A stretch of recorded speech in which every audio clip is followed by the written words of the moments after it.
Hello बच्चों, आप सभी का हमारे चैनल आरती एजुकेशन क्लासेस में स्वागत है। आज के वीडियो में हम आपके लिए लेकर आए हैं जिला स्तरीय ओलंपियाड परीक्षा 2022-23 विषय विज्ञान माध्यमिक स्तर कक्षा 6 से 8। तो यहाँ पर देखिए हमने लेकर आए हैं विज्ञान ओलंपियाड क्विज, जो कि आपकी जिला स्तर के लिए जो परीक्षा हो रही है माध्यमिक स्तर की, जिसके लिए हम यहाँ पर महत्वपूर्ण प्रश्नोत्तर लेकर आए हैं कक्षा 6 से 8 के लिए। आइए हम आगे बढ़ते हैं, देखते हैं प्रश्न नंबर 1। ओजोन परत किस मंडल में अवस्थित है? तो शोभ मंडल, समताप मंडल, मध्य मंडल, आयन मंडल। तो यह ओजोन परत समताप मंडल में अवस्थित है। फिर अगला प्रश्न, इनमें से कौन सा वायु प्रदूषक नहीं है?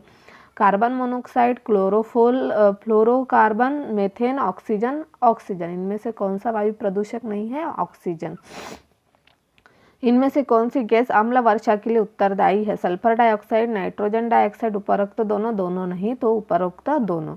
फिर अगला प्रश्न है हमारा, जीवन के लिए हानिकारक पदार्थ द्वारा जल का संदूषण है? वायु प्रदूषण, ध्वनि प्रदूषण, मृदा प्रदूषण, जल प्रदूषण। तो जल प्रदूषण जीवन के लिए हानिकारक पदार्थ द्वारा जल का संदूषण है। फिर हमारा अगला प्रश्न है प्रश्न नंबर 5। किस गैस के कारण ओजोन परत क्षतिग्रस्त हो रही है? Carbon monoxide, chlorofluorocarbon, methane, oxygen. तो क्लोरोफ्लोरोकार्बन के द्वारा ओजोन परत क्षतिग्रस्त हो रही है। फिर निम्नलिखित में से कौन सी पौधा घर गैस नहीं है? Carbon dioxide, sulphur dioxide, methane, nitrogen. तो सल्फर डाइऑक्साइड। फिर अगला है सौर परिवार का मुख्य रिक्त स्थान है? सूर्य, चंद्रमा, पृथ्वी, बृहस्पति। तो सौर परिवार का मुखिया सूर्य है। सौर परिवार का सबसे बड़ा ग्रह बृहस्पति है।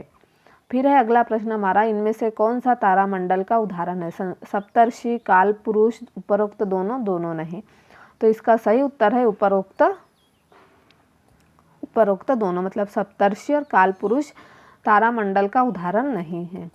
फिर इनमें से कौन सा उपग्रह का उदाहरण है? सूर्य, चंद्रमा, पृथ्वी, बृहस्पति। तो इनमें से कौन सा उपग्रह का उदाहरण है? चंद्रमा। चंद्रमा उपग्रह का उदाहरण नहीं है। बृहस्पति में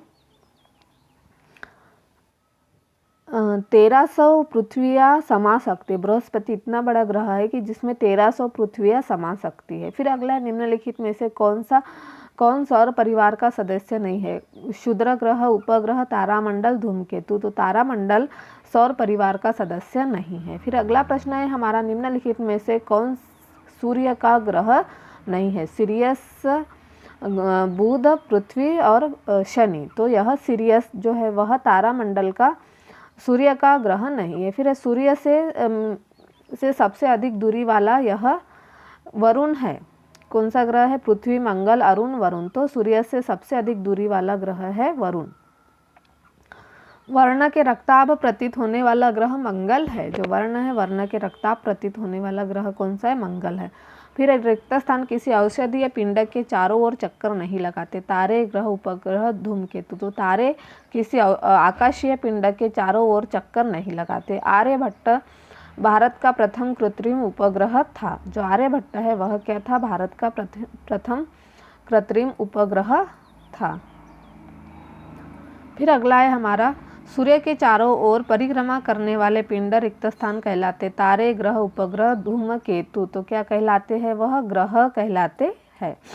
फिर अगला प्रश्न है हमारा, रिक्त स्थान शुक्र ग्रह रात्रि को आकाश में दिखाई देने वाला सबसे चमकीला ग्रह है। जो शुक्र ग्रह है वह क्या है? रात्रि में आकाश में दिखाई देने वाला सबसे चमकीला ग्रह।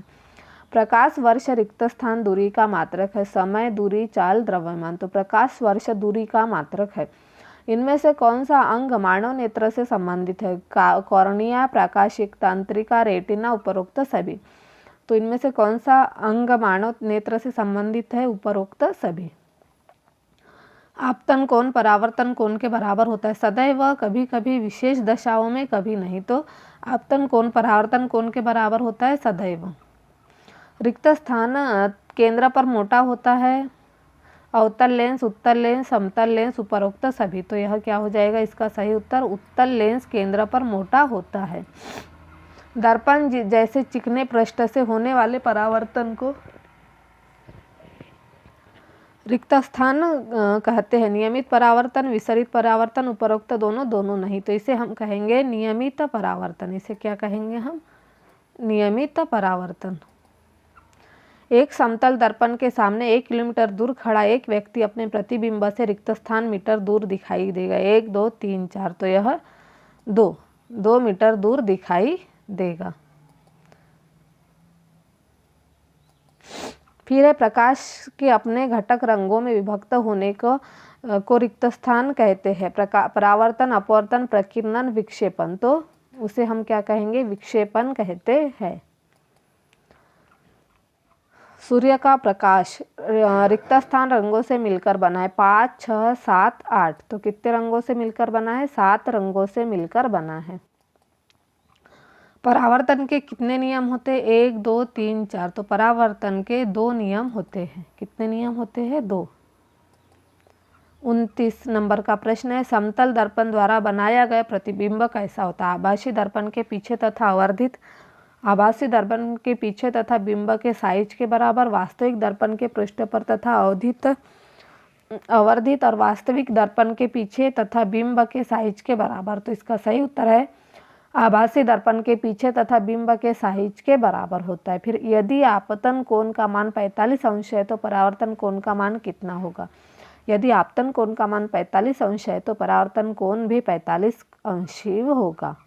फिर रिक्त स्थान प्रतिबिंब को पर्दे पर प्राप्त नहीं किया जा सकता। अभी आभासी प्रतिबिंब, वास्तविक प्रतिबिंब, उपरोक्त दोनों नहीं, तो आभासी प्रतिबिंब को पर्दे पर प्राप्त नहीं किया जाता। वे पिंड जो स्वयं प्रकाश उत्पन्न करते हैं रिक्त स्थान कहलाते। दीप्ति पिंड, विदीप्त पिंड, उपरोक्त दोनों नहीं, तो दीप्त पिंड कहलाते हैं। वे पिंड जो स्वयं प्रकाश उत्पन्न करते दीप्त पिंड कहलाते। फिर आवेश कितने प्रकार के होते? 1 2 3 4, तो आवेश 2 प्रकार के होते हैं। फिर है हमारा सजातीय आवेश एक दूसरे को रिक्त स्थान करते। कैसे? आकर्षित, प्रतिकर्षित, उपरोक्त दोनों नहीं, तो सजातीय आवेश एक दूसरे को प्रतिकर्षित करते हैं।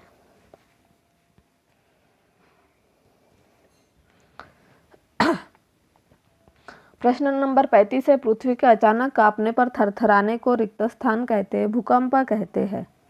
सूखा, ज्वालामुखी, भूकंप, बाढ़, तो पृथ्वी के अचानक कांपने अथवा थरथराने को भूकंप कहते हैं।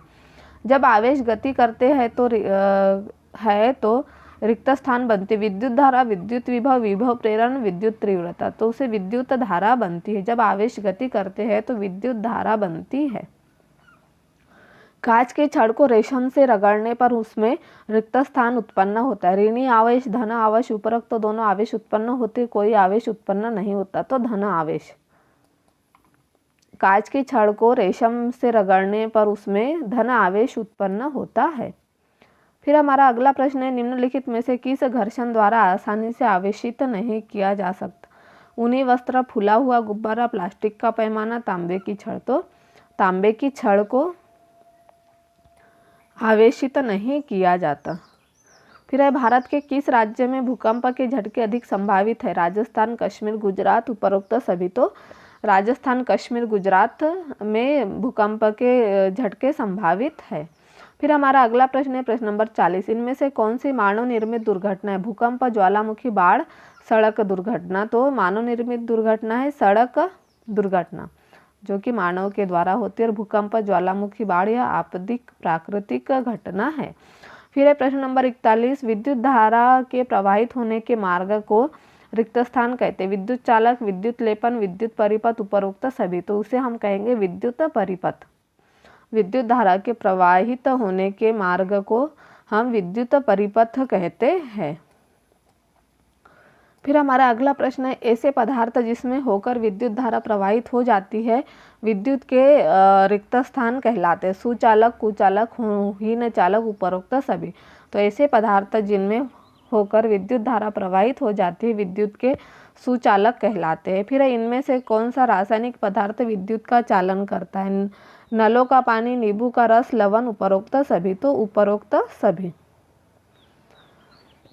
फिर प्रश्न नंबर 44 है, विद्युत धारा द्वारा किसी पदार्थ पर वांछित धातु की परत निक्षेपित करने की प्रक्रिया को रिक्त स्थान कहते हैं। विद्युत चालक, विद्युत लेपन, विद्युत परिपथ, उपरोक्त सभी, तो उसे कहते हैं विद्युत लेपन।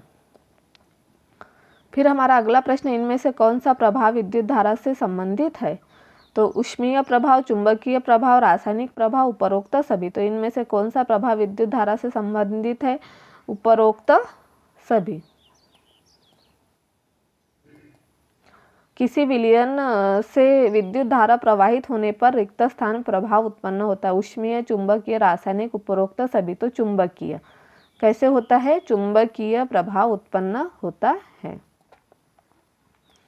फिर हमारा अगला प्रश्न है प्रश्न नंबर 47। किसी चालक द्रव्य में विद्युत धारा प्रवाहित होने पर रासायनिक अभिक्रिया होती है, इसे विद्युत धारा का रासायनिक प्रभाव कहते हैं। क्या कहते हैं हम इसे? विद्युत धारा का रासायनिक प्रभाव। ऊष्मीय प्रभाव, चुंबकीय प्रभाव, रासायनिक प्रभाव, उपरोक्त सभी। तो हम इसे रासायनिक प्रभाव कहते हैं। फिर अगला है प्रश्न नंबर 48। विद्युत धारा के रिक्त स्थान प्रभाव का उपयोग करके संपर्क छिद्र टेस्टर बना सकते। ऊष्मीय या चुंबकीय, रासायनिक, उपरोक्त सभी। तो इसे हम कहेंगे चुंबकीय।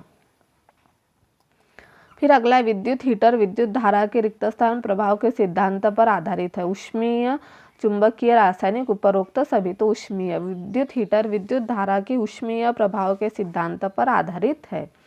फिर हमारा अगला प्रश्न है एम्पियर रिक्त स्थान का मात्रक है। विद्युत विभव, आवेश, विद्युत धारा इनमें से कोई नहीं। तो यह एम्पियर विद्युत धारा का मात्रक है।